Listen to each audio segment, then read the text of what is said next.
If you put A.J. Brown in goal and you gave him like 6 weeks of training, I think he might be one of the greatest keepers of all time. Oh my God, we did it. 15 years we have waited for this.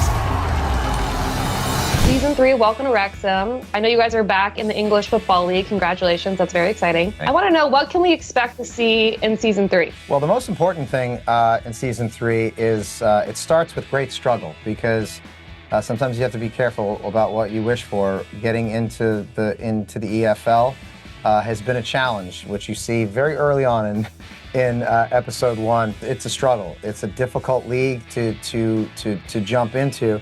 But the thing that we're most excited about is actually how the season ends, because we don't know how it's going to end. We're right now in the middle of the football season. We thought it'd be way more fun and terrifying to have the documentary catch up with the end of the football season, so that we as audience members and we as documentarians, as we as chairman, don't know what's going to happen. So it's going to catch up, and you'll see the final episode of the season is going to be about the final game of the season, and we'll be watching it in real time. Also, this season, not too dissimilar to last season, is going to be an absolute nail biter. I mean, if our early play suggests anything, it's that. It's going to come down to the wire. What would you define as a successful season for Wrexham? Promotion. Well, I mean, look, ideally we'd like to win the league, and we have still a really great shot to do so, but ultimately we want to get promoted. That's the number one goal.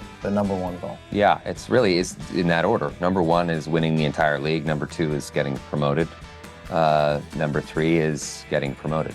You guys have been a part of this club for quite some time now. I'm curious, as the years have gone on, what have you found has been the biggest challenge? My biggest challenge is I live in California, so the game starts at 7 a.m. and is over by about 9. So everybody in my household knows that Daddy's either going to have a great weekend or a terrible weekend, and it starts at 9 a.m. on Saturday based on the result of the game. So like navigating that, being able to breathe through, regardless of how the game ended, yes, it really does actually affect my life and affect the lives of so many people, but that I need to move on and we need to talk about and think about the next game. For me, it's the fact that it is such a comprehensive job being a co-chairman and steward of a club like this. And I don't know if you feel like this, but I have a number of businesses outside of just show business, and I wake up and 90% of my inbox, which is chock full, is Wrexham. There is never a moment where there isn't something to do, a decision to be made, a move to be made, some strategic or otherwise, and it's intense. It is very, very intense. I often say that the call that Rob made to me many years ago saying, do you want to partner in this, slightly outside the box, strange concept and idea, was both the best call I've ever gotten and the worst. It's definitely taken over our lives. It's become certainly the biggest thing in my life and career. And I was just at an awards event recently, and I was talking to one of the biggest movie stars in the world, and he asked me about Wrexham. He had seen every episode of the show.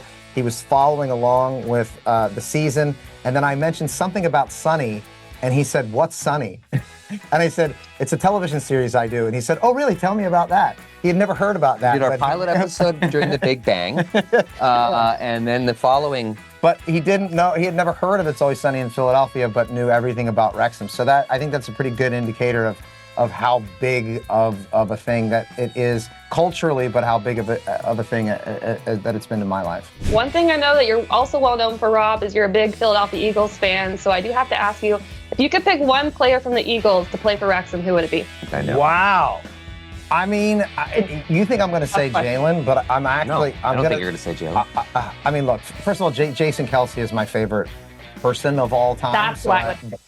Yeah, I would pick him, but I don't know if the man is incredibly athletic. I just don't know if he could take the cardio that it would take to on a 90-minute pitch. I just want him in the dressing room.